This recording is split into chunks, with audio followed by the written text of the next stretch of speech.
Torcedor Cruz Maltino, tô chegando na área nessa segunda-feira pra gente falar aí da situação do Vasco. O Vasco que perdeu ontem de forma melancólica em São Januário, mais 3 pontos jogados fora e fica numa situação difícil, né? E por isso, nesse boletim, a gente vai falar aí dessa situação do técnico Maurício Barbieri, que virou alvo de vez da torcida vascaína após mais um tropeço em casa e, para piorar também, uma declaração do treinador na coletiva azedou de vez o clima. Vamos mostrar essa repercussão e também de uma outra declaração do presidente do clube, o Jorge Salgado, que também irritou demais a torcida nas redes sociais. Todo esse clima, as cobranças, o que está por vir, vamos debater tudo isso aqui, mas antes não esqueça de dar aquela moral a esse trabalho, aquele like aí embaixo, aquela compartilhada no vídeo e convidar mais inscritos para o canal. Me acompanha aí até o final e vamos em frente. Bom, torcedor, tô de volta aqui com mais um boletim, né? Ontem não foi possível analisar aquela derrota do Vasco, clima de confraternização em família por causa do Dia das Mães e também porque eu estava com uma gripe violenta, ainda estou um pouco rouco com a voz, mas reunindo força aqui para a gente comentar aí, né? Falar um pouco, trazer notícias para vocês dessa situação que o Vasco vive, né? Uma derrota ontem que não estava nos planos, era um jogo de 3 pontos, o Vasco tinha que compensar aqueles maus resultados nas rodadas anteriores e não deu. E um dos alvos de ira da torcida, né, foi o Maurício Barbieri. Mais uma vez, né, Maurício Barbieri, o treinador, irritou demais. Ele fez algumas mudanças, tal, mas muitos torcedores não entenderam algumas opções, pelo menos no segundo tempo, né, nas trocas, e o clima pesou mesmo, né? E uma declaração do treinador após a derrota do Vasco para o Santos completou de vez a ira da torcida, que já estava na bronca com o treinador por conta dessa fase, né, que o time passa, né? Ao analisar a situação da equipe, o técnico defendeu o desempenho dos seus jogadores, mas citou o Santos como uma equipe que está acostumada a jogar na elite do futebol brasileiro, dando a entender que isso pode ter feito a diferença no resultado final. Então, meus amigos, vamos ouvir o Barbieri, que mais uma vez se defendeu das críticas, fez um paralelo com o Vasco do passado para explicar o do presente e analisou as cobranças do torcedor. Ouça aí. E isso traz uma aflição muito grande para o torcedor, porque no momento em que ele vê uma luz no fim do túnel, e essa é a verdade, porque o túnel era completa escuridão até pouco tempo atrás, e aí eu posso fazer uma analogia o seguinte: para um paciente que está na UTI, não dá para esperar que ele vai pular da cama e sair correndo, mas dá para esperar que ele vai se reerguer, que ele vai fazer a fisioterapia, que ele vai... E a gente está nesse processo. Eu sei que o torcedor não quer ouvir isso. Eu também não gostaria de estar dizendo isso nesse momento. Agora, eu preciso ter o cuidado e conto com a colaboração de vocês para a gente entender que um resultado como esse também não quer dizer que não houve ganho nenhum até agora. Porque a gente tem uma base de equipe e volto a dizer, hoje, se a gente olhar para o jogo, tirando 1-0, o Vasco foi infinitamente superior ao Santos. E isso é resultado do trabalho. Não nos trouxe o resultado do jogo que nós queríamos. Não nos trouxe o resultado em pontos que nós queríamos. Mas para a gente sair de uma situação, se eu não me engano, o Santos nunca foi rebaixado, é isso? É um time que está acostumado a jogar na elite há muito tempo, né? Então a gente conseguiu ser infinitamente superior a eles dentro de campo. Isso é resultado do que a gente já vem fazendo. O que a gente tem que fazer agora é transformar isso em resultado final de jogo, transformar isso em pontos ganhos. A gente tem conseguido competir oscilando o desempenho, e eu reconheço isso, contra grandes equipes, como eu vinha falando anteriormente, mas precisa traduzir cada vez mais isso em resultado. A gente está nesse caminho, eu não consigo te dar um tempo. Posso te falar com a maior sinceridade do mundo, que a gente segue trabalhando, que a gente segue lutando, segue fazendo tudo que está ao nosso alcance. Mas é um processo, muitas vezes é doloroso. E aí... eu entendo a insatisfação do torcedor, ela faz parte, o torcedor tem direito de se manifestar como se manifestou, cabe a nós trabalhar, fechar a boca e tentar entregar cada vez mais e melhor. Acho que está até escrito nos muros do estádio aí, né? São Januário, um ambiente hostil, né?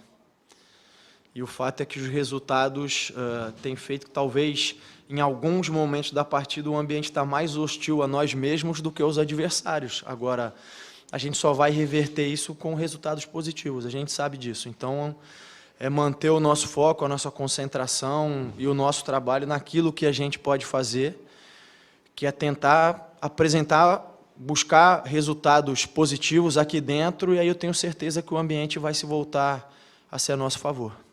Não é algo que vai me tirar o sono. Esse grito eu entendo, eu acho que ele é legítimo porque ele traduz um sentimento, que é o sentimento de frustração que é compartilhado entre nós. O torcedor precisa estar ciente que nós compartilhamos do mesmo sentimento. Talvez ele responda de outra forma. E a mim não cabe julgar a resposta dele. Cabe ter empatia por aquilo que ele sente, e eu gostaria que ele entendesse que o sentimento é o mesmo, é de frustração. E para piorar esse clima aí, o presidente Jorge Salgado, após a partida, fez uma declaração em suas redes sociais, que foi também alvo de muitas críticas. Como vocês podem ver aí, exaltou a atuação do Vasco, que segundo ele teria massacrado o Santos, que não jogou e venceu, e que as vitórias virão. Enfim, olha, sem dúvida uma declaração que não precisava ter sido colocada num momento como esse, né? Às vezes é melhor ficar em silêncio, pois uma palavra ou uma vírgula mal empregada pode colocar tudo a perder, né? Pode virar combustível para uma situação que já está em chamas.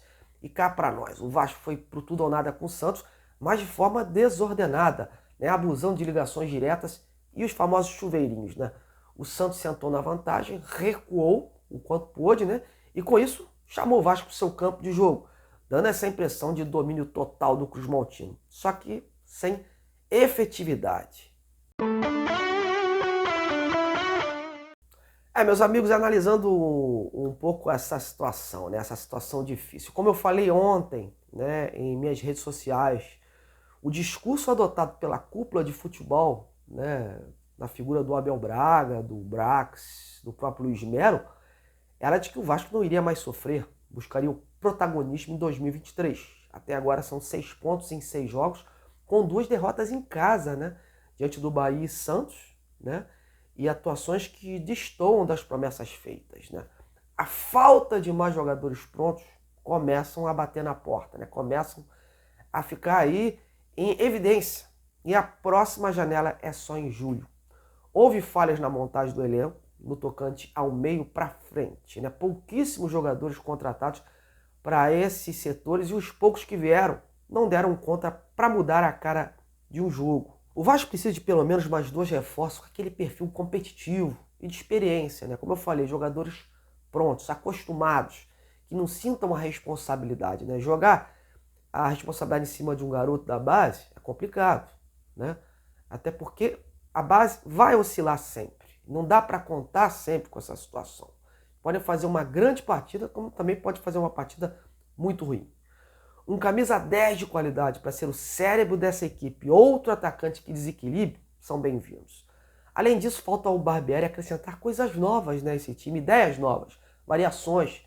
Falta repertório na criação de jogadas. O técnico fica batendo insistentemente nessa tecla de construção, de respeitar os processos, e se apegando ao desempenho de alguns jogos para explicar esse momento. Mas é notório que o rendimento não está à altura do que se imaginava. Há muita ligação direta, chuveirinho na área e pouca efetividade ofensiva, aliás. O futebol, meus amigos, também é resultado. Não concordam?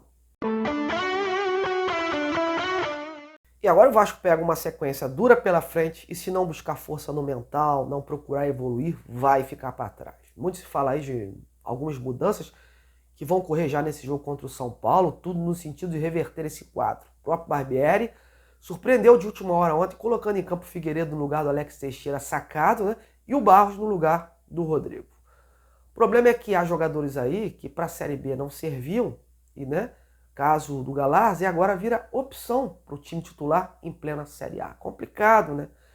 Isso aí mostra o quanto houve falhas, né, nessa montagem do elenco. Eu sinceramente não sei se diante de um São Paulo lá fora o Barbieri vai chegar com 2 volantes, né? Eu acredito que ele ainda mantenha essa situação de trinca de volantes. Mas o problema é que está na hora de trazer um fator novo. O Vasco está ficando previsível. Bom, agora eu quero ver a sua opinião. O que você achou do jogo, né? Ontem do Vasco contra o Santos. a insistência do Barbieri e quem para vocês aí é o principal culpado dessa fase atual do time. Portanto, comente aí embaixo do vídeo que eu vou ter o maior prazer de ler e vou responder um a um. Vou ficando por aqui.